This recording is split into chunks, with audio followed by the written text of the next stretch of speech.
Shalom, giving all praises, honor, and glory unto Yahweh, Bahashem, Yahweh Shai, Bahashem, Hakodash.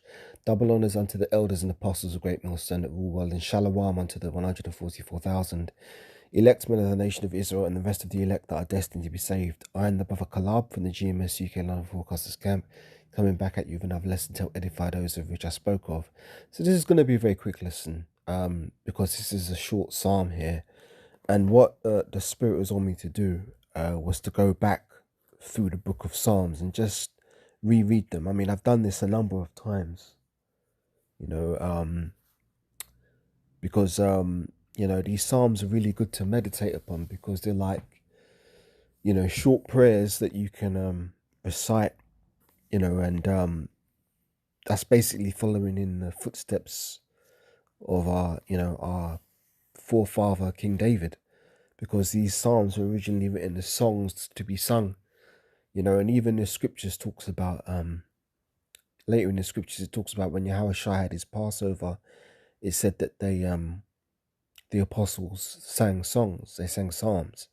So they were singing from, the book of Psalms, which as I said, was written by King David. And these things are good to meditate upon, and it even, on a day-to-day basis, and it even goes on to say that in this psalm here, Psalm number 1. So I'm just going to read it.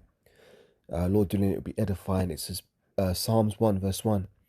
Blessed is the man that walketh not in the counsel of the ungodly, nor standeth in the way of sinners, nor sitteth in the seat of the scornful. But his delight is in the law of Yahweh, and in his law doth he meditate day and night. And he shall be like a tree planted by the rivers of water, that bringeth forth his fruit in his season. His leaf also shall not wither, and whatsoever he doeth shall prosper. The ungodly are not so, but are like the chaff which the wind driveth away. Therefore the ungodly shall not stand in the judgment, nor sinners in the congregation of the righteous. For the Lord Yahweh knoweth the way of the righteous, but the way of the ungodly shall perish. So this was just six verses, but these six verses contain immense power. One point I want to touch upon is verse 2 to verse 3. It says, but his delight is in the law of the Lord Yahweh, and in his law doth he meditate day and night. And he shall be like a tree planted by the rivers of water, that bringeth forth his fruit in his season. His leaf also shall not wither, and whatsoever he doeth shall prosper. So, according to conventional wisdom, the wisdom of the world, you would think that in order to prosper in certain situations that you have to, dive into them 100%, headlong, pour all of your time, effort, and energy into whatever thing it is you're trying to do in order to prosper in it. When in fact, the way to prosper in any situation is to first meditate on the law of the Lord. What does the scripture say? Seek ye first the kingdom of heaven, and all these things shall be added unto you. And I want to use that in terms of wisdom. I mean, there's been many a time when I've been studying certain subjects, and you can sometimes get to plateaus in something that you're studying, where you're not really you feel like you're not making any progress.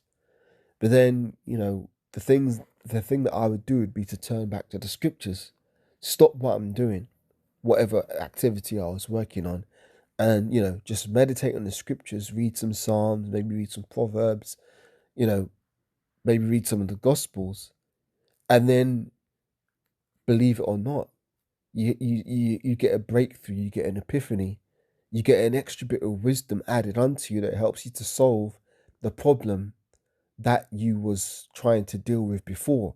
The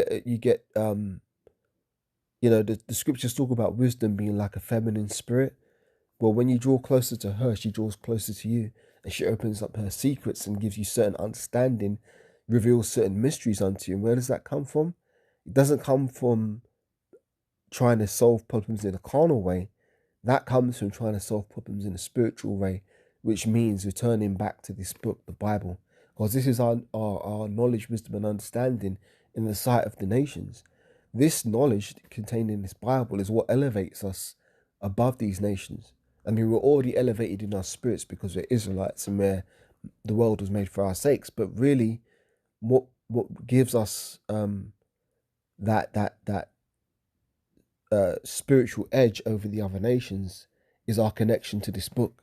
So we need to return to this book, and because this is our power source, essentially. This is the way to tap into that power source, by delving into and reading the book.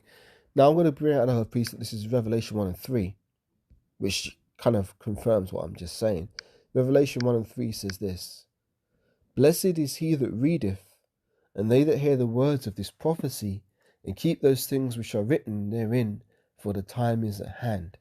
So yeah, blessings come upon you when you get into this book properly, and one of those blessings that is bestowed upon a man is the blessing of wisdom, because the Most High is a power of wisdom, and He deals with order and wise conduct and counsel. That's how the Lord deals, So we following in the footsteps of Yahweh Shai should also, seek to execute wisdom wherever possible in all situations.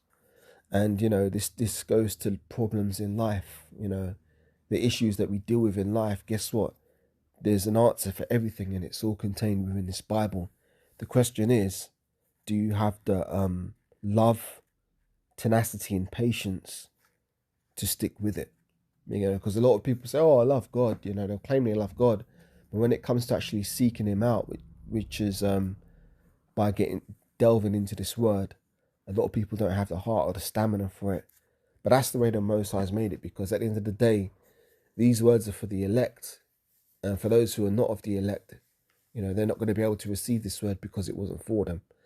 But for those of us who are of the hopeful elect, we should delve into this word as much as possible.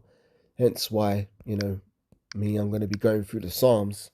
Maybe I'll do one a day, Lord willing, and just go through them, because there's a lot of wisdom to be learn